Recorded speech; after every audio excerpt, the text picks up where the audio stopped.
முதல்ல நிதி ஆயோக் கூட்டத்தில் நிதி ஆயோக் கூட்டத்தில் தமிழ்நாட்டுக்கு என்னென்ன செய்யணும், என்னென்ன பாக்கி இருக்கு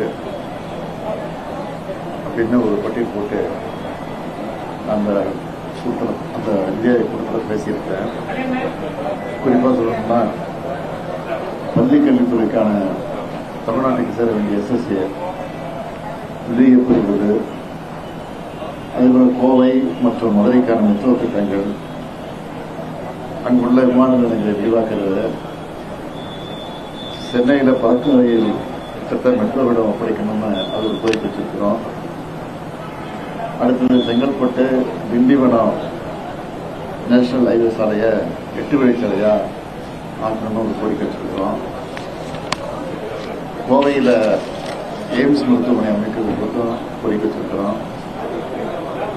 ஆயுதராப்பர் மற்றும் பழங்குடியின மக்களுடைய மாண்பை நிலைநிறுத்தக்கூடிய வகையில் அவருடைய சாதி பேரின் விகுதிகளை மாற்றுவது, கிறிஸ்துவராக மாறிய ஆயுதராட மக்களை ஆயுதராட சேர்க்கிறது,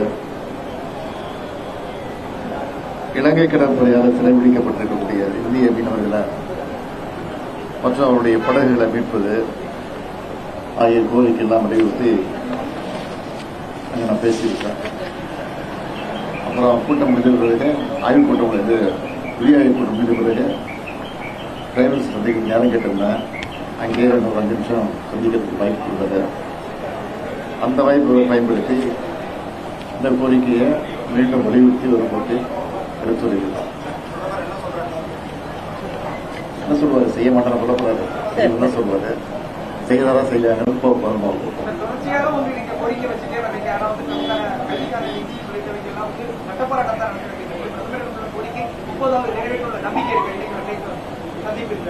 ஏற்கனவே மெட்ரோ ரயிலுக்கு வர வந்து சேர வேண்டிய பணத்தை நிறுத்தி வச்சிருந்தாங்க. அப்போ அந்த கோரிக்கையை அப்படியே சொன்னப்போ அதை உடனே செஞ்சு கொடுத்தாரு. அதை நினைவுபடுத்தி தேங்க்ஸ் சொல்லும்போது நீ சொன்ன நான் செஞ்சேன்னாரு.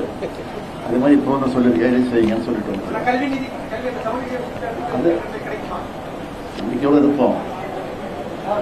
அமலாக்கத்துறைக்கு நீதிமன்றம் கடும் கண்டனத்தை முன்வச்சிருக்கு. எதிர்கட்சிகள் ஆளும் மாநிலங்கள் எதிர்கட்சி தலைவர்கள் மீதான ஒரு கடுமையான போக்கை அமலாக்கத்துறை மூலமா மத்திய அரசு எடுத்துட்டு வருதுன்னு குற்றச்சாட்டுகளை நேற்று முன்வச்சிருந்தீங்க. அந்த ஒரு கருத்து நீங்க எப்படி பாக்குறீங்க? தலைமை நீதிபதியுடைய ஒரு கருத்துக்கள் அமலாக்கத்துறை நியாயமான கருத்து தான். நீதிபதி சொல்றது நீங்க நியாயமான தீர்ப்பு தான் சொல்லியிருக்கிறாரு. அது என்ன இருக்கு?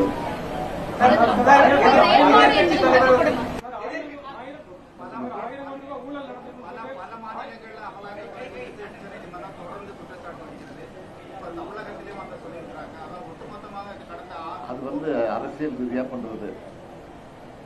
அது நாங்க எப்படி சொல்லிட்டோம் நினைப்போம்.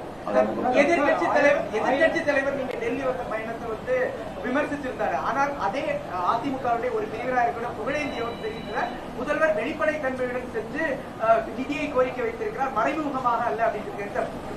நீங்க எப்படி சொன்னார்? வெள்ளக்கொடியை காட்ட போறேன் சொன்னாரு.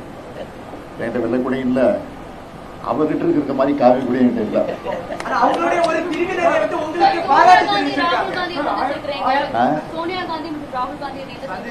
அது மரியாதை சந்திப்பு. எப்ப டெல்லிக்கு வந்தாலும் அவங்க சந்திக்காம போடுறதில்ல. அதே அடிப்படையில் சந்திச்சிருக்கேன். அதே நேரத்தில் அரசியலும் பேசுறோம், இல்லைன்னு சொல்லல.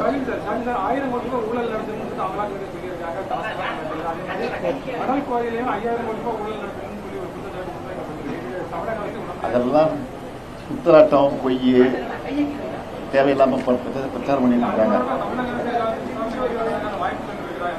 மருத்துவ அந்தந்த துறையுடைய அமைச்சர் அப்பப்போ மருத்துவ தான் இருக்கிறாங்க. இருந்தாலும் திட்டமிட்டு செய்யறாங்க. தேர்தல் இறங்குறது அதிகம் செய்வாங்க. அதெல்லாம் சந்திப்பு தயாரா இருக்கும்.